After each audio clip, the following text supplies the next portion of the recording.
In this video, I'm going to tell you all the ways you can get your website to show up in a Google search.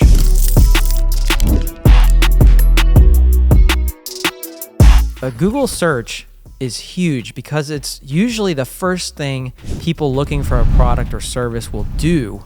And if you don't come up in one of the first three, more than likely you're not going to be evaluated. It is by far one of the best ways to get a new customer because they're already looking for your service. There are a few ways you can show up on Google. The first one is Google Ads. Go ahead right now and type in on Google your product or service. So if you're an HVAC company, type in your company name near me. And what you'll find is that the first posts that come up are usually sponsored search posts. What this means is these companies are paying Google in order to come up first on Google search. The way Google decides if your business comes up first or not is based off of a few things. There's the Google Business Optimization, there's your number of reviews and the engagement on your reviews, and then there is proximity. So if you're really close to a business, Google's more likely to recommend it. The problem with Google Ads is not everybody clicks on them. Some users are a little smarter and they will scroll past and they'll go to the organic section, which is where the SEO and Google My Business comes into play. Running Google Ads is the only way to force your website to come up to the top on sponsored and on the maps. There aren't a whole lot of ways you can influence your business to come up on Google Maps organically first. It's mostly based on how close you are to the business. For example, if you type in restaurants near me,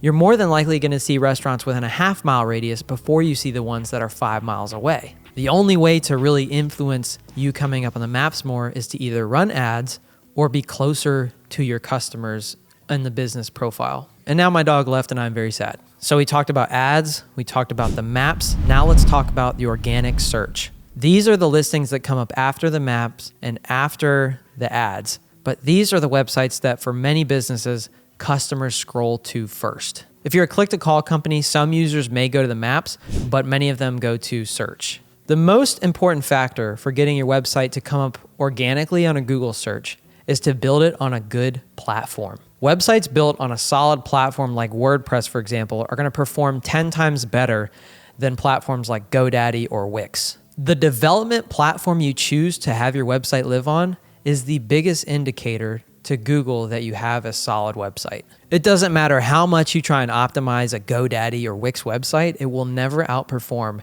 a solid built website on a robust platform. So the platform you pick is by far the most important thing. What else is important? The other things that are important are the content that you put on the website. Your homepage is the most solid and in-depth page within a site typically. And the reason for this is it carries the rest of the website. The other pages within the site are also important. This is because you want to give Google as much information and content about what you do and where you do it so that it will choose to rank your website over others with less information. Pay attention to keywords. Make sure that you have real content sections with real writing, not ChatGPT crap. Make sure that you have good imagery that's actually created by your business and not just stock photos pulled from whatever site you found them on. Include a video on as many pages as you can and make sure the user experience is enjoyable. Does it load well on a phone? Can a user go through and actually learn everything that they need to know on your page? Is it boring? Is it too wordy? The websites that are perfect are the ones that perform the best. One of the easiest ways to assess what needs to be improved with your website is to look at your top 3 competitors. What is it that those pages have on their website that yours doesn't? What is it that their website is doing that yours isn't? There are a few other factors to consider to get your website to the top of search results. Load speed and mobile optimization are very important factors for having a website that performs well on Google. You ever been to a website where you can barely click the menu on mobile, or some of the sections don't load, or when you go to fill out the form, it just breaks? That is largely due to a lack of mobile optimization. What that means is that the developer built the website to look good on a computer, but didn't think about how it would perform on a phone. What we like to do is actually develop sites mobile first, meaning that mobile takes priority over the web versions because most people now are looking on their phone. So why would you build a website around a desktop application when most people are using a cell phone? Web copy is really important. I mean, this is up there with having a good platform.